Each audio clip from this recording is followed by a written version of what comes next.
else loves egusi soup the way I love it? Like that lumpy kind of egusi soup. I can literally eat it every single day and I will never get tired.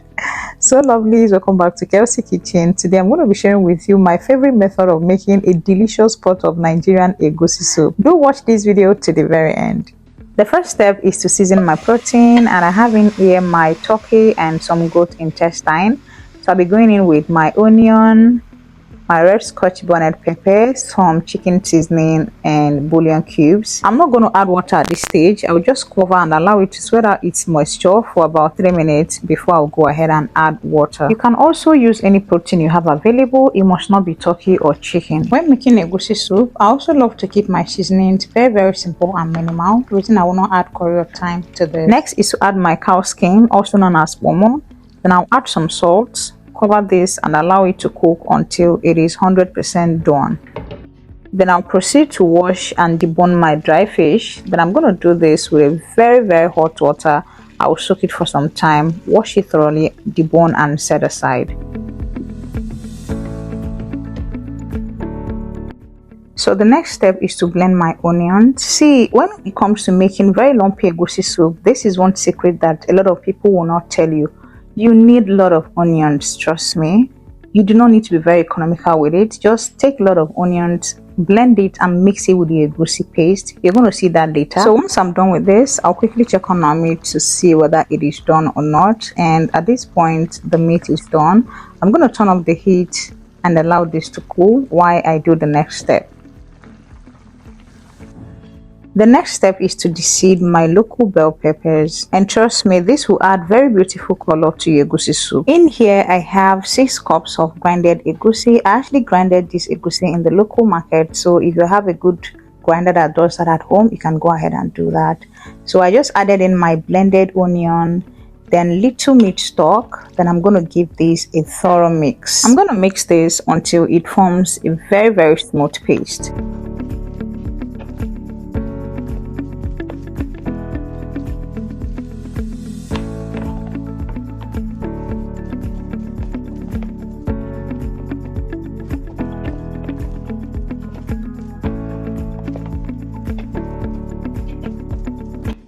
Once I'm done mixing this, I'm going to set it aside, then get a bigger pot that I'll use and cook the soup. Make sure the water is well dried up. Then I'll go in with my red oil. Please, we will not be bleaching the palm oil. We're just going to allow it to get heated up a little bit. Then we'll go in with our sliced onion.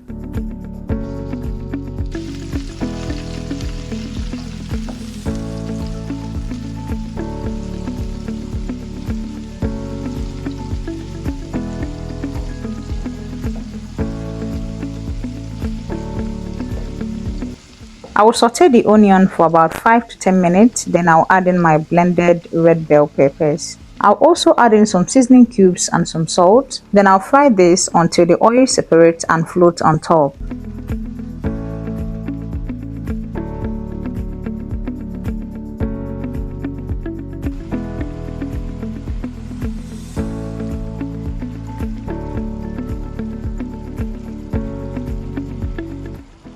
I also added in some red scotch bonnet pepper. Also feel free to add any kind of pepper you have available.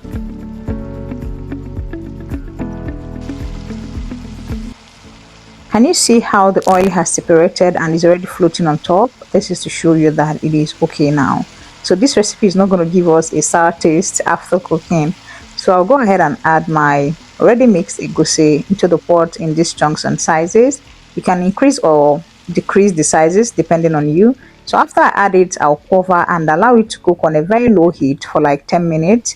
Then I'll come back and stir in this form. Please make sure that it's on a very low heat because egusi burns out very fast.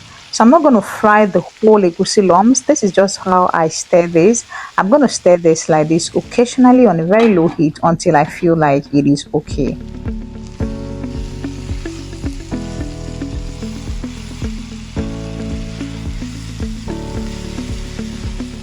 So right now I've gotten the consistency of the lumps that I want. I'm going to go ahead and mix everything together.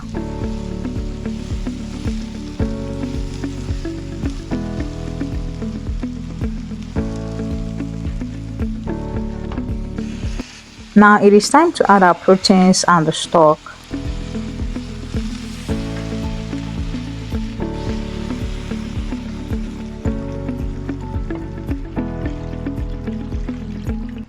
I covered and allow it to cook. I checked back in a few minutes and the soup is already boiling. Can you take a look at this soup? The face is already giving. So I had to stir this and adjust it with some water. Let me tell you something about egusi soup. It swells up as you cook. Do you know that at some point I even had to change this pot into a bigger one? So in case you face something like that, just change your pot into a bigger one and that's all, because it will keep on swelling up and you keep on adding some water. So it is also okay to check for salt, adjusting your peppers. If you want it more spicy, you can add in some peppers.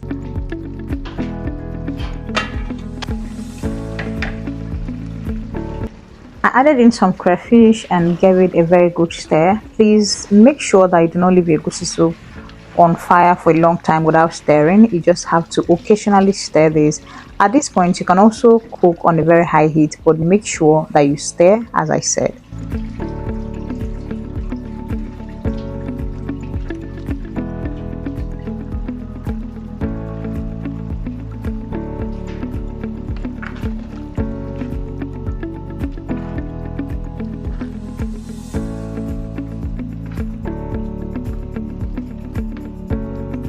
So next, I'll be going in with this local spice called ogiri. I'll be adding in some seasoning cubes, some chicken seasoning, some salt. And for the okpei, what I did was to mix it on a very hot water. I mixed it with hot water before I added it into the soup. So keep stirring and adjusting with water or some seasonings. Look at our soup. This soup is already giving.